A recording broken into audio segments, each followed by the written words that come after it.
Chapter 9. Vi is one of the most straightforward people I know. We met at the age of 6 when I was the new girl on the school playground. She was already a head taller than me, her dark hair in bunches, her voice booming and confident. She told me my plastic skipping rope was rubbish and loudly listed all its faults. Then, just as I was about to start crying, she offered me hers to play with. That's Vi. She can upset people with her bluntness, and she knows it. When she said the wrong thing, she rolls her eyes and claps a hand over her mouth. But underneath it all, she's warm-hearted and kind, and she's great in meetings. When other people waffle on, she gets right to the point, no bullshit. It was Vi who gave me the idea of applying to Deller Carpets.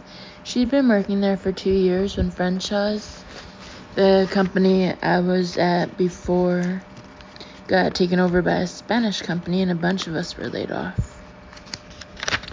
There's an opening in the flooring department, and Vi suggested I bring my CV in, that's curriculum vitae, resume, to show Gavin, her boss, and that was it. I had a job. Since working together, Vi and I have become even closer. We have lunch together, we go to the cinema on the weekend, we send text messages to each other while Gavin is trying to give one of his team bollockings, as he calls them. I'm close to Carolyn and Debs too, but Vi's the one I ring up first with news. The one I think of when something funny happens. Which is why it's so weird that she hasn't been in touch. I've texted her several more times since I got out of hospital. I've left 2 messages on voicemail. I've sent a few jokey emails and even written a card thanking her for the flowers, but I haven't heard a word back. Maybe she's just busy, I keep telling myself, or she's been on some work residential seminar thing, or she's got the flu. There's a million good reasons. Anyway, I'm going into work today, so I'll see her and everyone. I stare at myself in the huge mirror in my dressing room. 2004, Lexi used to show up at the office in a pair of black trousers from Next, a shirt from the bargain bin at New Look, and a pair of loafers with chewed-up heels. Not anymore. I'm in the crispest shirt I've ever worn in my life, all expensive Prada double cuffs. I'm wearing a black suit with a pencil skirt and a nipped-in waist. My legs are gleaming in Charnos sheer gloss tights. My shoes are patent and spiky. My hair is blow-dried and twisted up into my signature chignon. I look like an illustration from a child's picture book. Boss lady. Eric comes into the room and I do a twirl. How do I look? Great, he nods but doesn't seem surprised at my appearance. I suppose to him this kind of outfit is normal, whereas I can't imagine this ever feeling like anything other than dressing up. All set? I guess. I pick up my bag, a black Bottega Veneta tote I found in the cupboard. I tried asking Eric about Vi yesterday, but he barely seemed to know who she was, even though she's my oldest friend and was at our wedding and everything. The only friend of mine he seems to know about is Rosalie, which is because she's married to Clive. Anyway, it's fine. I'll see Vi today, and there'll be some explanation, and everything will fall back into place. I expect we'll all go out for a drink at lunchtime and have a good old catch-up. Now don't forget this. Eric is opening a cupboard in the corner. He retrieves a sleek black briefcase and hands it to me. I gave it to you when we were married. Wow, this is beautiful. It's made of buttery, soft calf skin, and on the front are discreetly embossed initials, LG. I know you still use your maiden name for work, says Eric, but I wanted you to take a little piece of me to the office with you every day. He is so romantic. He is so perfect. I must go. "The car will be here to pick you up in 5 minutes. Have a good time." He kisses me and heads out. As I hear the front door close, I pick up my briefcase and look at it, wondering what to put in it. I've never used a briefcase before. I always just shoved everything into my bag. Eventually, I take a packet of tissues and some polos out of my bag and put them into the briefcase. Then I add a pen. I feel like I'm packing for my first day at a new school. As I'm sliding the pen into a silk pocket, my fingers bump against something thin, like a card, and I pull it out. It's not a card.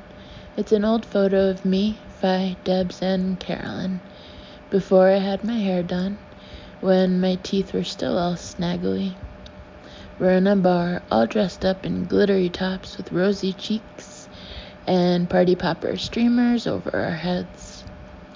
Fi has her arm clenched around my neck, and I have a cocktail umbrella in my teeth, and we're all in hysterics. I can't help grinning at the sight. I remember that evening really well. Debs had chucked her awful banker boyfriend, Mitchell, and we were on a mission to help her forget. Halfway through the evening, when Mitchell called Debs' mobile, Carolyn answered and pretended to be a 1,000-pound Russian call girl who thought she was being booked. Carolyn took Russian in school, so she was quite convincing, and Mitchell got genuinely rattled, no matter what he claimed later. We were all listening on speakerphone, and I thought I'd die of laughter. Still smiling, I slide the photo back into the pocket and snap the briefcase shut. I pick it up and regard myself in the mirror. Boss lady goes to work. "Hi," I say to my reflection, trying to adopt a business-like tone. "Hi there, Lexi Smart, Director of Flooring." "Yep, hi, I'm the boss." "Oh gosh, I don't feel like a boss. Maybe I'll snap back into it when I get there." Deller Carpets is the company everyone remembers from the TV ads back in the 80s. The first one showed a woman lying on some blue swirling pattern carpet in a shop, pretending it was so soft and luxurious she immediately had to have sex on it with the nerdy sales assistant. Then there was the follow-up ad where she married the nerdy assistant and had the whole aisle carpeted in flowery Deller carpet. And then they had twins who couldn't sleep unless they had blue and pink Deller carpet in their cribs. They were pretty tacky ads, but they did make Deller Carpets a household name, which is part of its trouble. The company tried to change its name a few years ago to just Deller.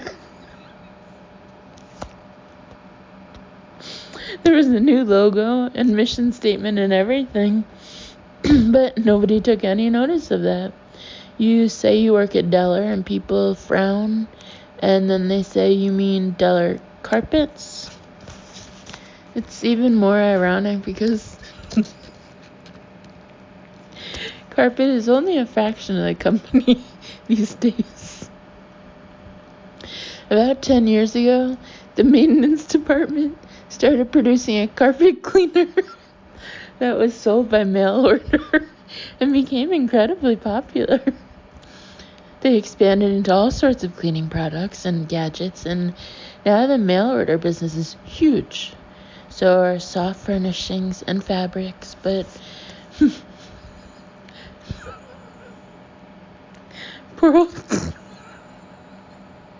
carpets have fallen by the wayside. Trouble is, they're not cool these days. It's all slate and laminate wood flooring. We do sell laminate flooring, but hardly anyone realizes we do.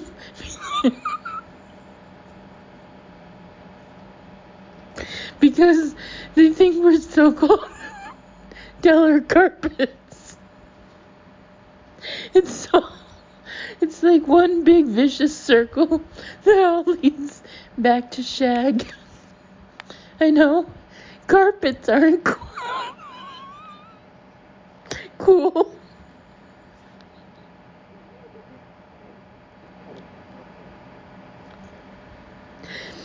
And I know pattern carpets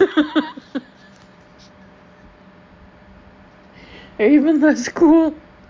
But secretly, I really love them. Especially all the old retro designs from the 70s. I've got an old pattern book on my desk, which I always flick through when I'm in the middle of a long, tedious phone conversation. And once I found a whole box of old samples at the warehouse. No one wanted them, so I took them back to the office and pinned them up on the wall next to my desk. That's to say, my old desk. I guess I've been upgraded now. As I head toward the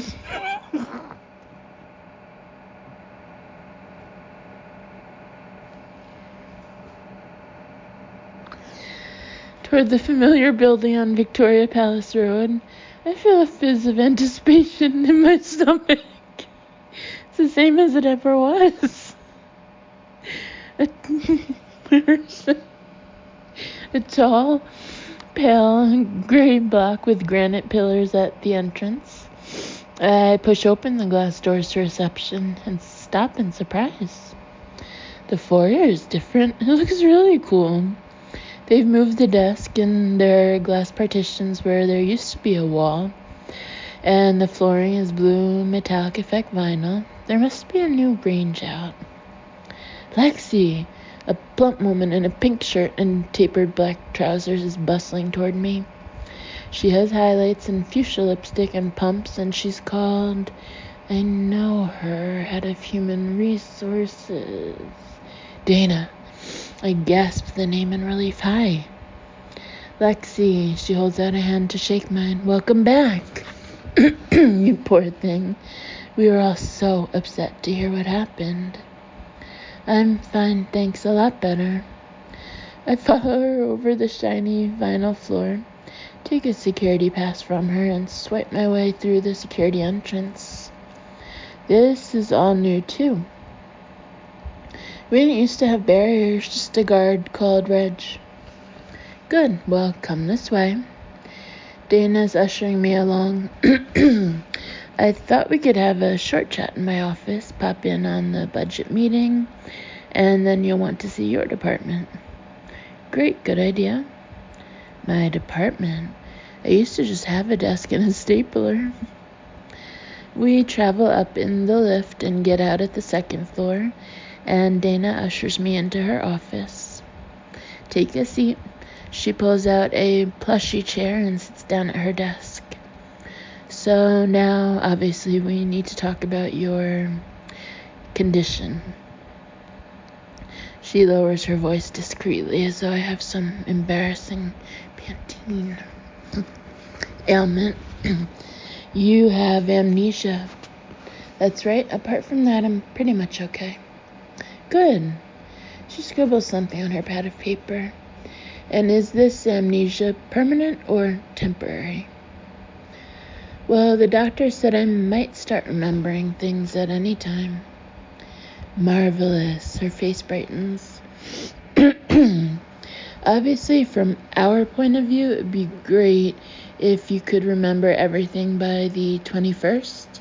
That's when our sales conference is, she adds, giving me an expectant look. Great, I say after a pause. I'll do my best. You can't do better than that.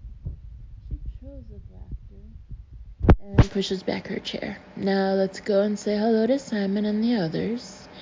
You remember Simon Johnson, the MD? Of course. How can I not remember the boss of the whole company? I remember him giving a speech at the Christmas party. I remember him appearing in our office and asking our names. Well, Gavin, our department head then, followed him around like a lackey, and now I go to meetings with him. trying to conceal my nerves. I follow Dana down the corridor and up in the lift again to the 8th floor. She leads me briskly to the boardroom, knocks on the heavy door, and pushes it open. Sorry to interrupt. Only Lexi's popped in for a visit. Lexi, her superstar. Simon Johnson stands up from his seat at the head of the table. He has a tall, broad-shouldered ex-army officer frame and thinning brown hair. He comes over, clasps my hand as if we're old friends, and kisses my cheek. How are you feeling, my dear? Simon Johnson just kissed me. The MD of the whole company kissed me. Fine, thanks. I try to keep my composure much better. I glance around the room, taking in a whole bunch of other high-powered company people in suits. Byron, who used to be my direct boss, is sitting on the other side of the conference table. He's pale and lanky with dark hair and wearing one of his trademark retro print ties. He gives me a pinch smile and I grin back, relieved to recognize someone else. You had quite a knock to the head, we understand, Simon Johnson is saying in his mellifluous public school voice. That's right. Well, hurry back, he exclaims with mock urgency. Byron here is standing in for you very well. He gestures at Byron. But whether you can trust him to safeguard your department's budget, I don't know. I raise my eyebrows. Should I be worried? There's an appreciative laugh around the table, and I notice Byron shooting me daggers. Honestly, I was only making a joke.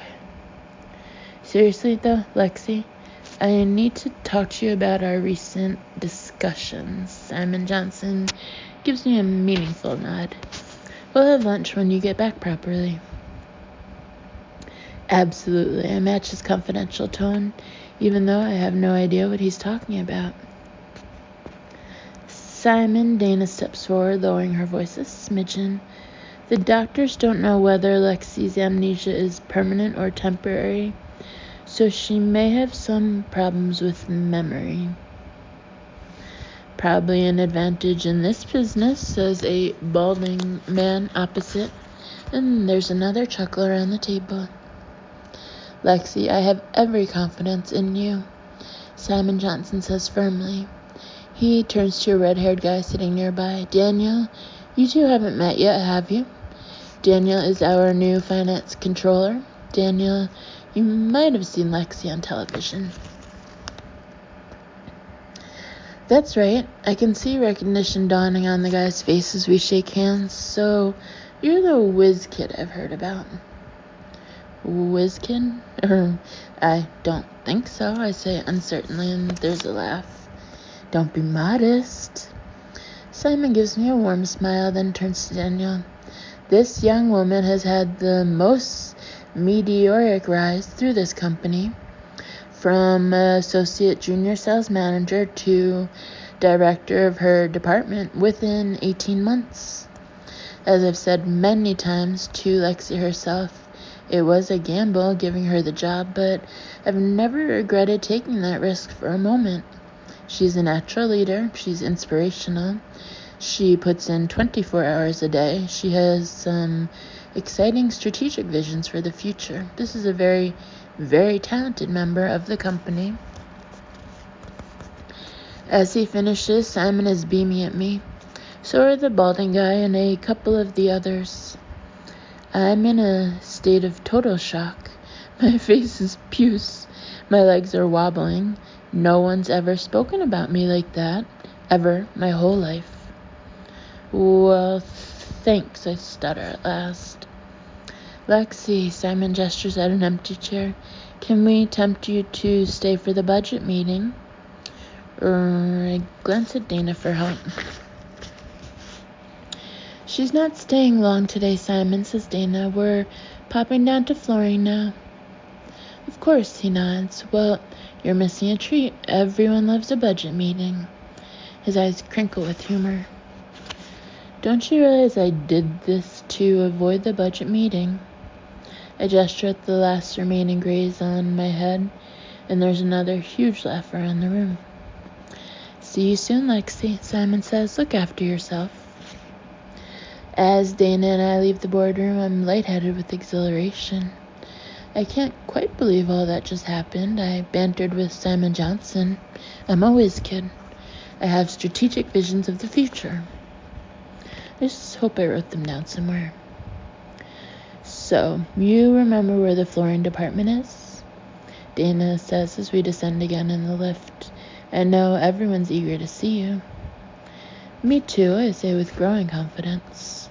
We head out of the lift and Dana's phone gives a little chirp. Oh dear, she says as she glances at it. I should take this. Do you want to pop along to your office and I'll see you in there? Absolutely. I stride down the corridor. It looks just the same as it ever did, with the same brown carpet and fire notices and plastic plants. The flooring department is just along to the left, and to the right is Gavin's office. My office. My own private office. I stand outside the door for a moment, psyching myself to go in. I still can't quite believe it's my office, my job. Come on, there's nothing to be scared of. I can do this job. Simon Johnson said so. As I reach for the door handle, I see a girl of about 20 darting out of the main office. Her hands go to her mouth. Oh, she says, Lexi, you're back. Yes, I peer uncertainly at her. You'll have to forgive me, I've had this accident. My memory's gone. Yeah, they said. She looks nervous. I'm Claire, your assistant? Oh, hi, nice to meet you. So, I'm in here? I jerk my head toward Gavin's door. That's right. Can I bring you a cup of coffee? Yes, please. I try to hide my delight. That would be great. I have an assistant who brings me cups of coffee. I have really, really made it. I step into the office and let the door close behind me with a satisfying clunk. Wow, I'd forgotten how big this room was. It has a sweeping desk and a plant and a sofa and everything. I put my briefcase down on the desk and walk over to the window. I even have a view of another tall building. Admittedly, but still it's mine. I'm the boss. I can't help laughing in euphoria as I swing around and jump onto the sofa. I bounce up and down a few times, then stop abruptly as there's a knocking on the door. Shit, if someone walked in right now and saw me. Catching my breath, I hurry over to the desk, pick up a random piece of paper, and start perusing it with a businesslike frown. Come in. Lexi, Dana bustles in. Are you making yourself at home again? Claire told me you didn't even recognize her. This is going to be tricky for you, isn't it? I hadn't quite appreciated. She shakes her head, her brow creased. So you don't remember anything? Well, no, I admit, but I'm sure it'll all come back to me sooner or later. Let's hope you're right. She still looks anxious. Now, let's go through to the department, reacquaint yourself with everybody. We head out, and I suddenly see Fi coming out of the flooring office in a short black skirt with boots and a green sleeveless top. She looks different from the way I remember her, with a new red streak in her hair and a thinner face somehow. But it's her. She's even wearing the same set of tortoiseshell bangles she always used to. Fi! I exclaim in excitement, almost dropping my bag. Oh my gosh, it's me, Lexi. Hi, I'm back. Fi visibly starts. She turns, and for a few seconds she just gapes at me as if I'm a lunatic. I suppose I did sound a bit overexcited, but I'm just so thrilled to see her. Hi, Lexi, she says at last, eyeing my face. How are you doing? I'm fine, I say, my words tumbling out eagerly. How are you? You look great. I love your new hair. Everyone's staring at me now. Anyway, I force myself to sound more composed. Maybe we can catch up properly later with the others? Yeah. Fi nods without looking me in the eye. Why is she being so off? What's wrong? Coldness clenches me around the chest. Maybe that's why she never replied to any of my messages. We've had some huge row, and the others took her side, and I just don't remember. After you, Lexi. Dana ushers me into the main open plan office. 15 faces look up at us, and I try not to gasp. This is so weird. I can see Carolyn and Debs and Melanie and several others I know. They all look familiar, but 3 years on. Their hair and makeup and clothes all look different. Debs has super toned arms and is tanned as though she's just got back from some exotic holiday. Carolyn's wearing new rimless glasses and her hair is cropped even shorter than before. There's my desk. A girl with bleached hair and braids is sitting at it, looking totally at home. You all know that Lexi has been ill following her accident, Dana is announcing to the room. We're delighted that she's back with us today for a visit. She suffered a few side effects from her injuries, in particular amnesia. But I'm sure you'll all help her to remember her way around and give her a big welcome back. She turns to me and murmurs, Lexi, do you want to say a few motivational words to the department? Motivational words? I echo uncertainly. Just something inspiring, Dana beams. Rally the troops. Her phone chirps again. I'm sorry, excuse me. She hurries out to the corridor and I'm left alone facing my department. Come on. Simon Johnson says I'm a natural leader. I can do this. Hi everyone. I give a small wave around the office, which no one returns. I just wanted to say that I'll be back soon and, keep up the good work. I flounder for something motivational. Who's the best department in the company? We are. Who rocks flooring? I give the air a little punch like a cheerleader. F-L-O-R. There should be another O, interrupts a girl I don't recognize. She's standing with her arms folded, looking totally unimpressed. Sorry, I stopped, breathless. There's a double O in flooring. She rolls her eyes. Two girls next to her are giggling into their hands, while Carolyn and Debs are just gaping at me. Right, I say, flustered. Anyway, well done, everybody. You've all done a great job. So, are you back now, Lexi? Demands a girl in red. Not exactly. Only I need my expenses form signed urgently. Me too, say about 6 people. Have you spoken to Simon about our targets? Melanie's coming forward, frowning. Only they're totally unworkable as they are. What's happening about the new computers? Did you read my email? Have we sorted the Thorn Group order? Suddenly, everyone in the room seems to be swarming toward me, asking questions. I can hardly follow any of them, let alone know what they mean. I don't know, I'm saying desperately. I'm sorry, I can't remember. I'll see you later. Breathing hard, I back out across the corridor and into my own office and slam the door. Shit. What was all that about? There's a knock at the door. Hello? I call out, my voice sounding strangled. Hi, says Claire, coming in under a vast pile of letters and documents. Sorry to bother you, Lexi, but while you're here, could you just have a quick run-through of these? You need to get back to Tony Dukes from Bilton's and authorize the payment to Sixpack and sign these waivers. And some guy called Jeremy Northpool has wrong several times. Says he hopes you can resume discussions. She's holding out a pen. She's expecting me to spring into action. I can't authorize anything, I say in panic. I can't sign anything. I've never heard of Tony Dukes. I don't remember any of this stuff. Oh. Claire's pile of papers drops slightly as she surveys me wide-eyed. Well, who's going to run the department? Byron?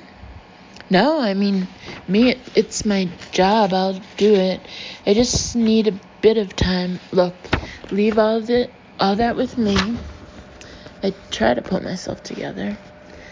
I'll have a read through. Maybe it'll come back to me. Okay, Claire says, clearly relieved. She dumps the pile of papers on the desk. I'll just bring your coffee through. My head spinning, I sit down at the desk and pick up the first letter. It's all about some ongoing complaint. As you will be aware, expect your immediate response. I turn to the next document. It's a monthly budget forecast for all the departments in the company. There are 6 graphs and a post-it on which someone has scribbled, "Could I get your views, Lexi?" Your coffee? Claire taps on the door. Yes, I say, summoning a boss-like tone. Thank you, Claire. As she puts down the cup, I nod at the graphs. Very interesting. I'll formulate my response to them later. The minute she's gone, I drop my head down on the desk in despair. What am I going to do? This job is really hard. I mean, it's really, really hard. How on earth do I do it? How do I know what to say and what decisions to make?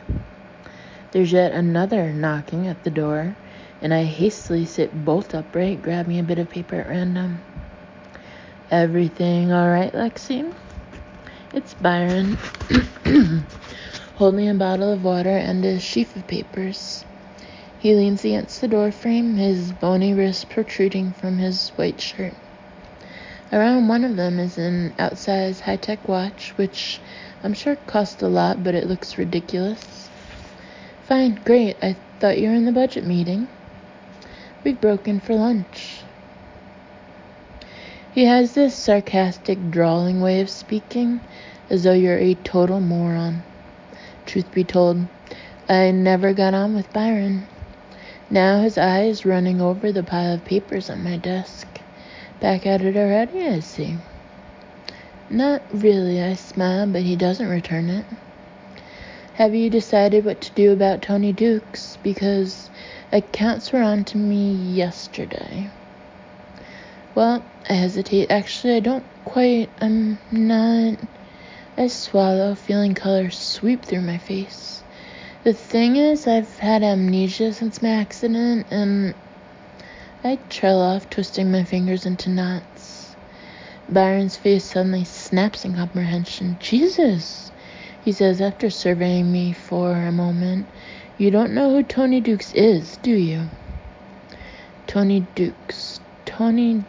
I rack my brain frantically, but nothing.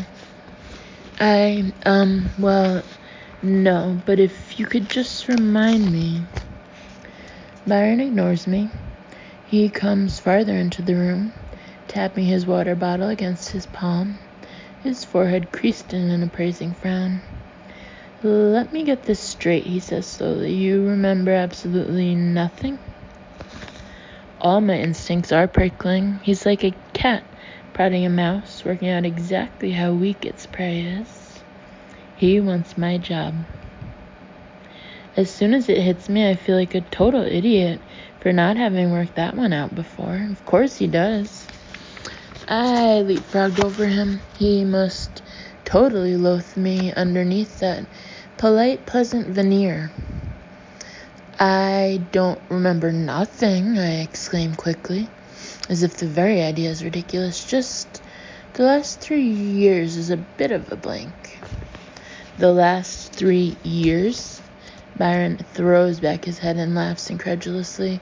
I'm sorry, Lexi, but you know as well as I do, in this business 3 years is a lifetime. Well, I'll soon pick it all up again, I say, trying to sound robust. And the doctor said I might remember everything at any time. Or presumably you might not. He adopts a concerned, sympathetic expression. That must be a great worry for you, Lexi. That your head will be blank forever. I meet his gaze with as much steel as I can muster. Nice try, but you're not going to freak me out that easily. I'm sure I'll be back to normal very soon, I say briskly. Back to work, running the department. I was having a great chat with Simon Johnson earlier, I throw in for good measure.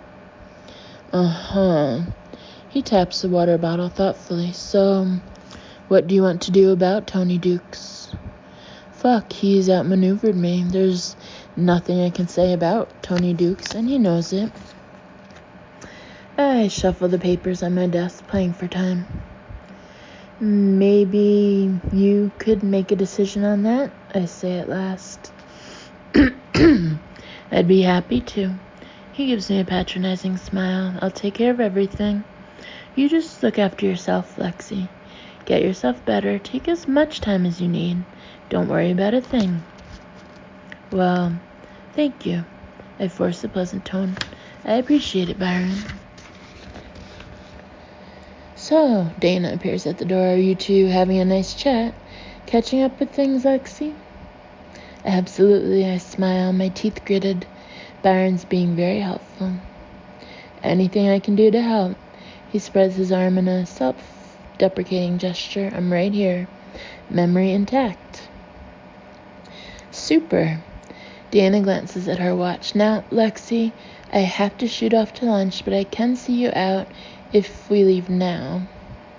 Don't worry, Dana, I say quickly. I'll stay on here a bit longer and read through some paperwork. I'm not leaving this building without talking to Phi. No way. Okie doke, she beams. Well, lovely to see you, Lexi. And let's talk on the phone about when you want to return properly. She does the phone under chin gesture, and I find myself copying it. Talk soon. The two of them walk away, and I hear Byron saying, Dana, may I have a word?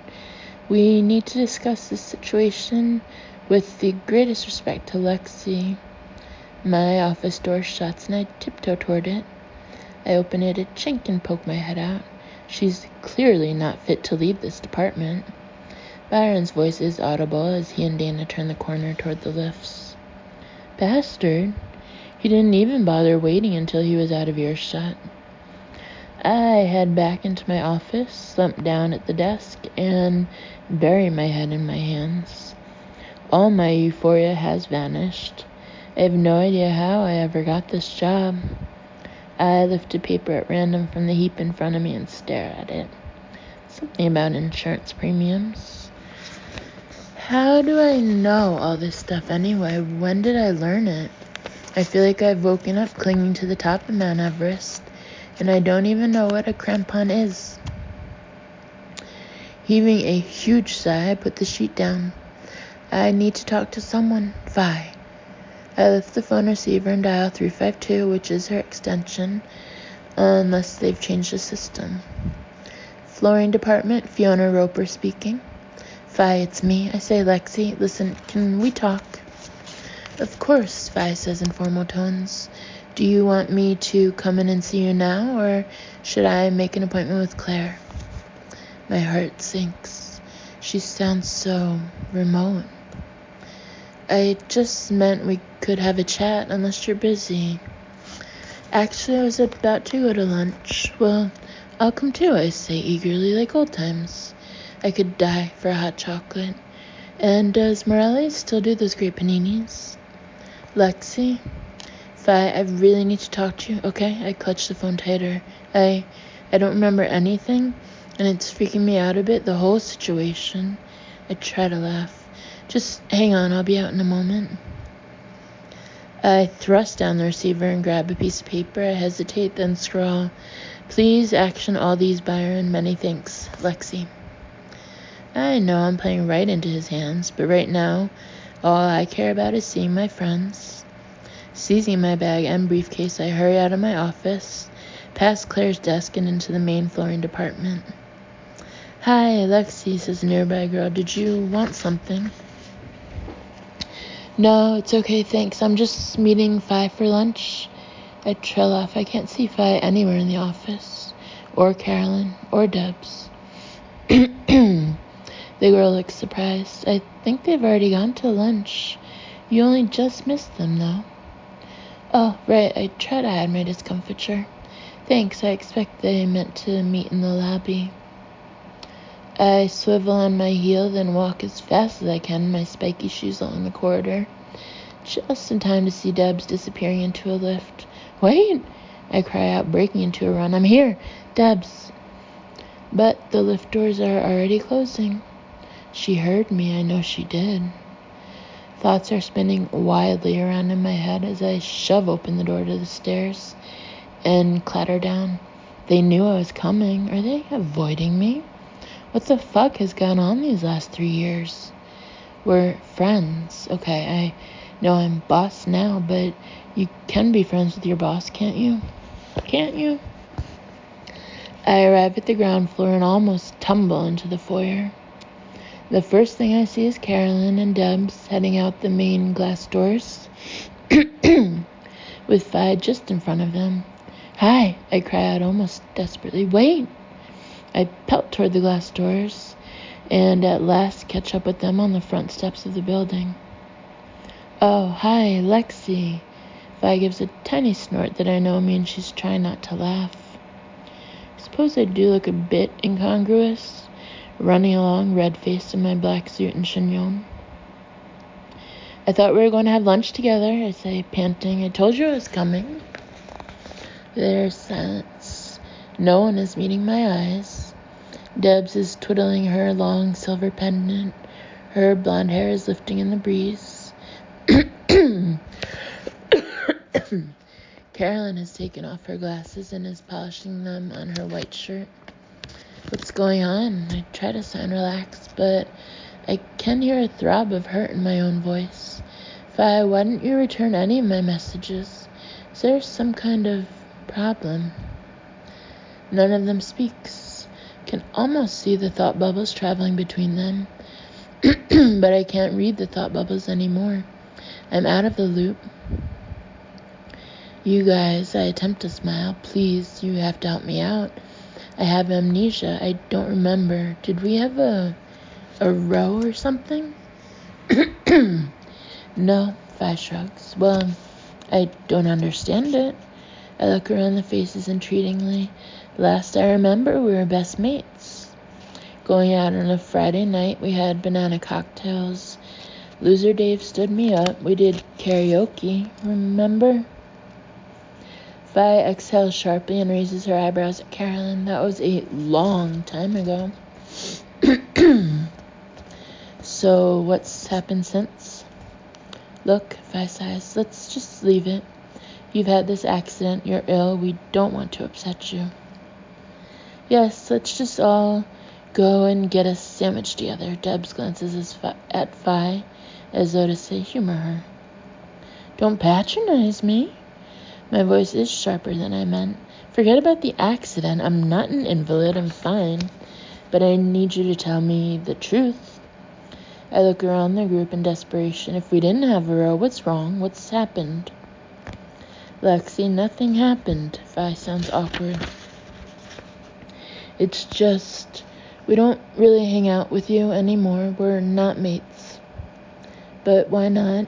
My heart is thudding, but I'm trying to stay calm. Is it because I'm the boss now? It's not because you're the boss. That wouldn't matter if you were... Fi breaks off. She shoves her hands in her pockets, not meeting my eye. If I'm honest, it's because you're a bit of a... What? I'm looking from face to face in bewilderment. Tell me. Fi shrugs. Snotty cow. Total bitch boss from hell, more like, mutters Carolyn. The air seems to freeze solid in my lungs. Bitch boss from hell? Me? I don't understand, I stammer at last. Aren't I a good boss? Oh, you're great. Carolyn's voice drips with sarcasm. You penalize us if we're late. You time our lunch hours. You do spot checks on our expenses. Oh, it's a bundle of fun and flooring. My cheeks are throbbing as though she'd hit me. But I would never. That's not what I'm like. Carolyn cuts me off. Yeah, it is. Lexi, you asked. Vi is rolling her eyes, like she always does when she's uncomfortable.